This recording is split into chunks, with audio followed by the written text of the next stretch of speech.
Good morning, good afternoon, good evening, and welcome to my post on 5 rules for writing a good book.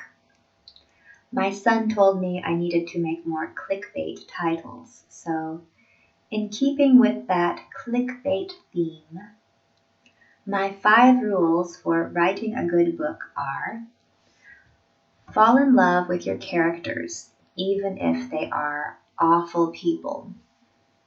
Rule 2. Don't be afraid to break the rules of plot and structure. Surprises are good. Rule 3.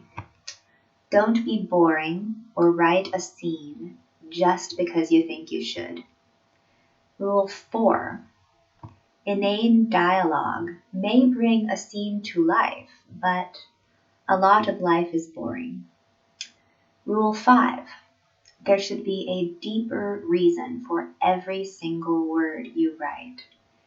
If you don't feel like your mind is about to snap, you are probably being boring. In accordance with rule number 1, I am going to sing some love songs to my imaginary boyfriend to get the proper mindset. His name is Mr. Randall. I've written about him in previous posts, and he also plays a role in my second novel. I continue their story in my third novel, which I'm working on now. He is my protagonist's love interest, and although he is quite awful in many ways, he's also quite wonderful in some ways. He's really awful, actually, and this awfulness comes out when he's afraid. But the protagonist thinks she can protect him so that he can be a better person. It's every woman's fantasy, right? To fix the guy. I believe that he and the protagonist will meet after a long separation under a blue moon, and she asks for him to save his love for her, despite what she knows about his awfulness, but she doesn't know everything. So with that, I will sing the 2 love songs. Let's see.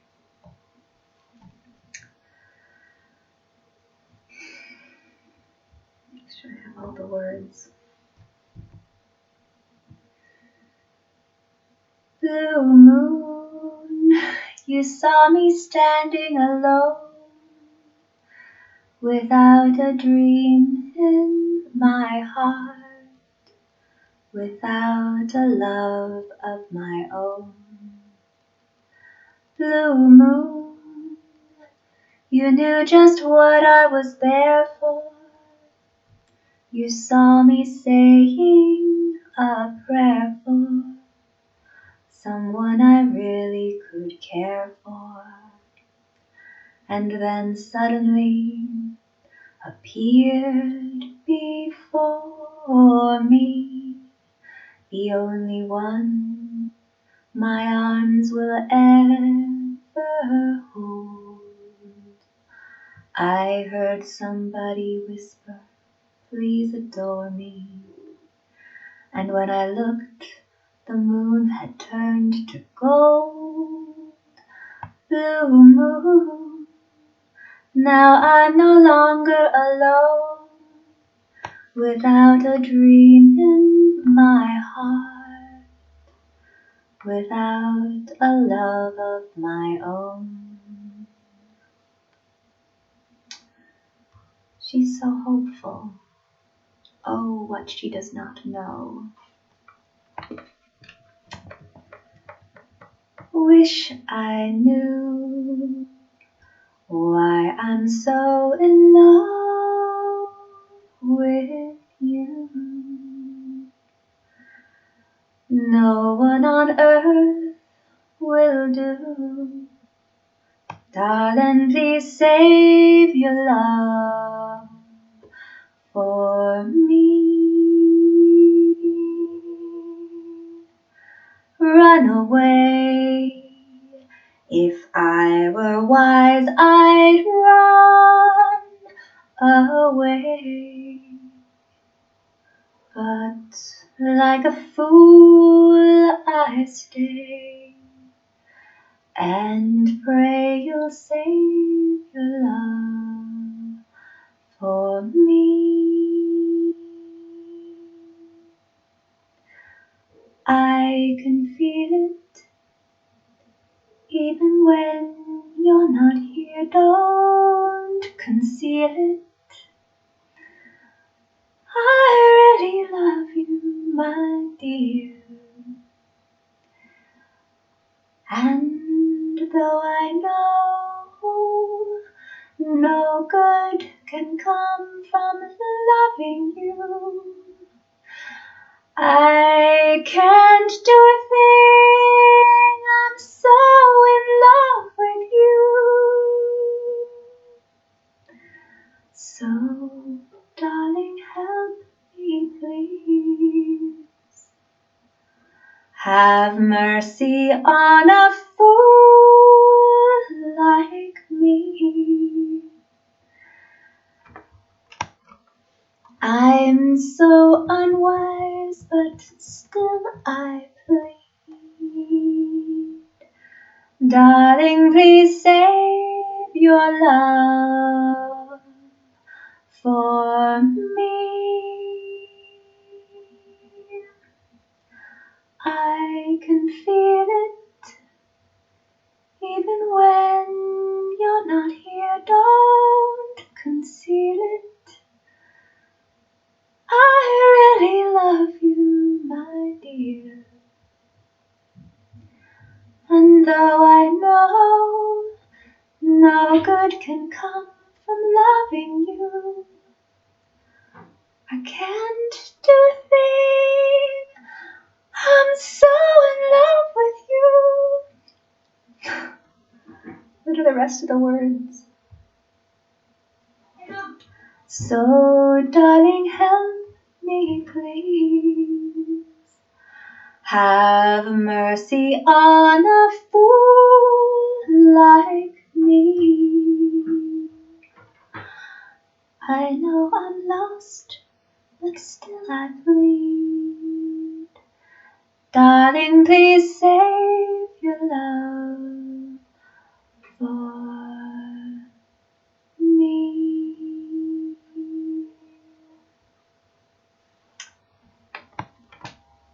So that's how my poor protagonist feels. And incidentally, there will be a blue moon coming up this October. So it's the perfect time for writing such a romance. Meanwhile, stuck at home on the coronavirus staycation, my daughter keeps playing the same songs, and the lyrics are searing their way into my cortex. And the only way I know to defend myself from an earworm is to write them down or say them out loud. So I'll recite. I find them interesting because they tell the story from the man's perspective while I am trying to view it from the woman's perspective. But you have to have both. So this is how I think the man sees himself and his emotions. I'll never get your blessing till the day I die, because she's my friend and no means no. Why you gotta be so rude? Don't you know I'm human too? You know I'll marry you anyway, and we'll be a family. I knew when we collided, you're the one I've decided is one of my kind.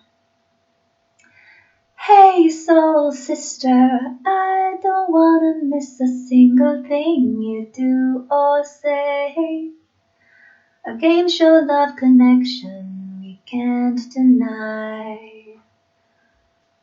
I believe in you, You're a virgin, you're Madonna, and I'm always gonna wanna blow your mind. They're scared of pretty girls and stilted conversation. All my friends are turning green. The memories bring back memories of everything we've been through. There's a time that I remember, of a time there was no pain. Heart beats fast, covered in promises to be brave. How can I love when I fake to fall? But watching you stand alone, all of my doubt suddenly goes away somehow. One step closer. I have died every day waiting for you. Darling, don't be afraid. I have loved you for 1,000 years, and I love you for 1,000 more. Time stands still. I will be brave. I will not let it take away you standing in front of me. Every breath, every hour has come to this. One step closer. I have died every day waiting for you. You know I can't take one more step towards you, 'cause all that's waiting is regret. You know I'm not your ghost anymore. I learned to live half a life, and now you want me one more time. Who do you think you are? Running round leaving scars, collecting your jar of hearts, tearing love apart. I hear you're asking all around if I am anywhere to be found, but I have grown too strong to ever fall back in your arms. I learned to live half a life, and now you want me one more time. Who do you think you are? Running round leaving scars, collecting your jar of hearts, tearing love apart. You're gonna catch a cold from the ice inside your soul. Who do you think you are? Who do you think you are? I'm at a payphone trying to call home all of my change I've spent on you. Where have the times gone? Maybe it's all gone. Where are the plans we've made for two? If happy ever afters did exist, I would still be holding you like this. And all those fairy tales are full of shame. One more fucking love song and I'll be sick. I'm at a payphone trying to call home. You've been harder to picture because you're not next to me. Now I'm paralyzed, still stuck in that time with sunsets in paradise. You turn your back on tomorrow because you forgot yesterday. I know I said it before, but all of our bridges are burned down.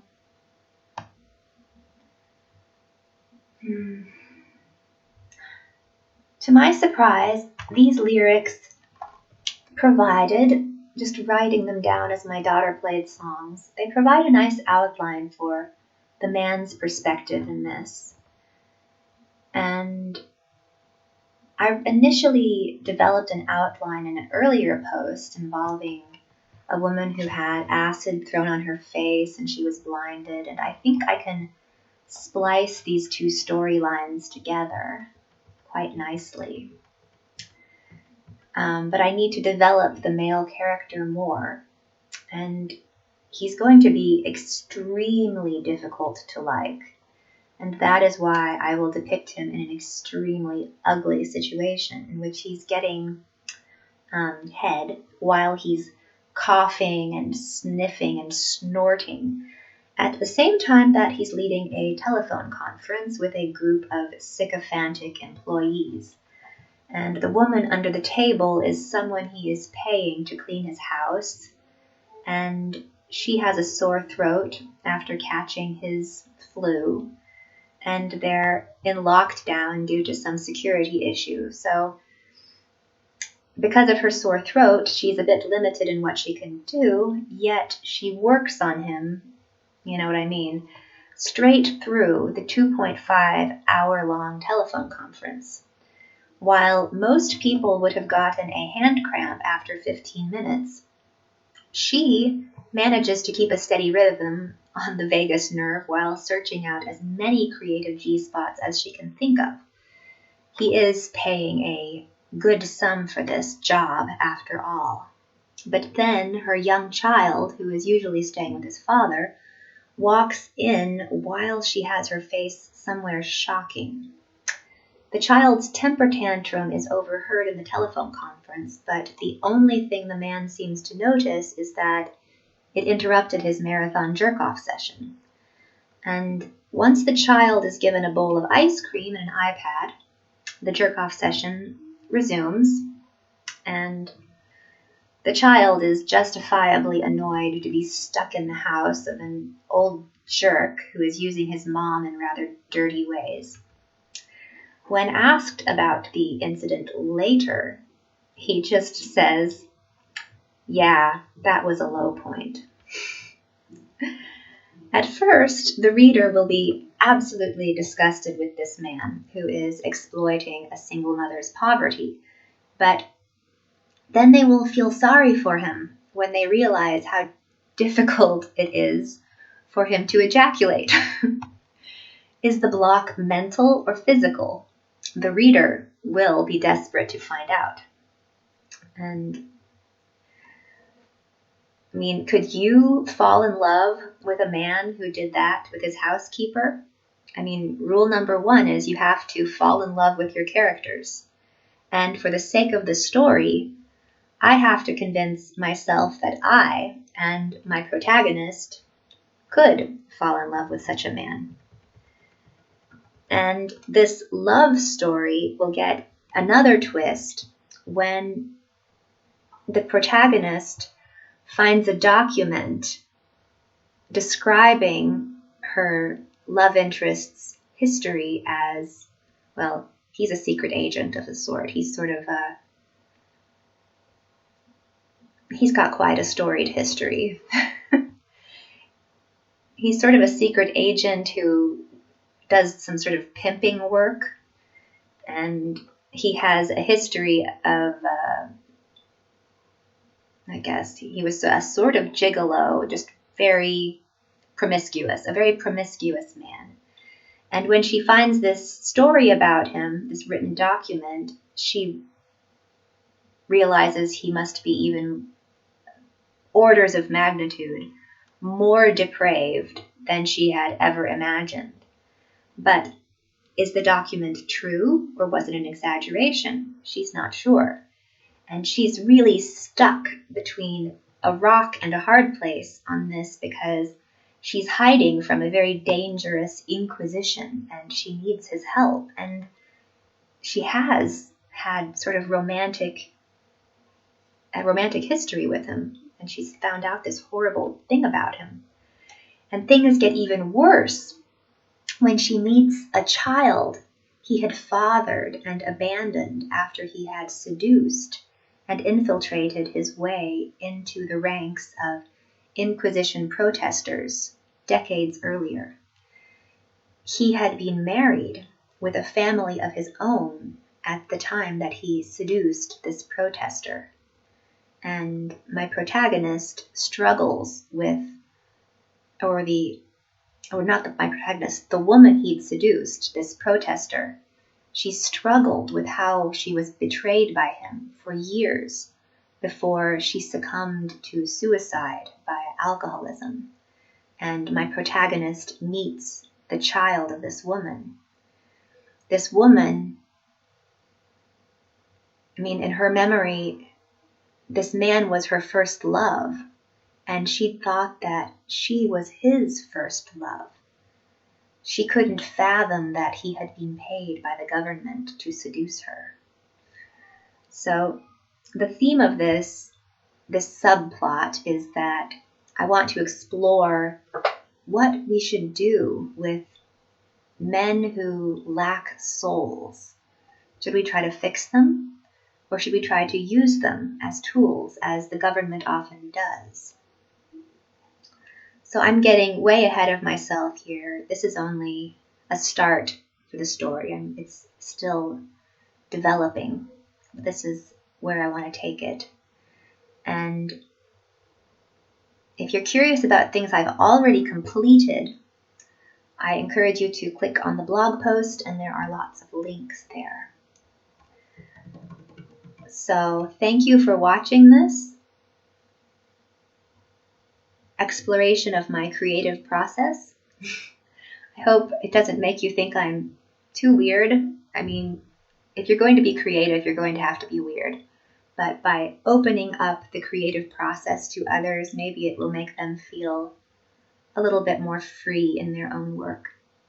So once again, thank you, and please tune in for my other videos. I have 100 of them now, and they're all quite different.